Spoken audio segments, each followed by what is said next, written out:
এদিকে বেলডাঙ্গায় মসজিদ তৈরির আগে এবার মিছিল হুমায়ুন কবিরের। পলাশী থেকে ইটাহার পর্যন্ত ভরতপুরের হুমায়ুনের বাবরি যাত্রা। 11ই ফেব্রুয়ারি বেলডাঙ্গায় হুমায়ুনের নেতৃত্বে মসজিদ নির্মাণ শুরু। তার ঠিক পরের দিন অর্থাৎ 12ই ফেব্রুয়ারি বাবরি যাত্রা শুরু করবেন ভরতপুরের হুমায়ুন কবির। 12 তারিখ সকাল 9টা থেকে নদিয়ার পলাশী থেকে আমাদের বাবরি যাত্রা শুরু হবে।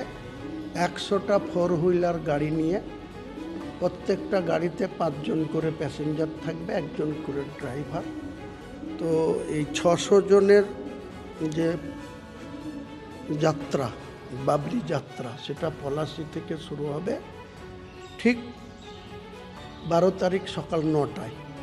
আমরা যেখানে যেখানে জনবসতি থাকবে, দোকান থাকবে, মার্কেট থাকবে, টাউনশিপ থাকবে, সেসব জায়গায় হাঁটব বাবরি যাত্রাতে।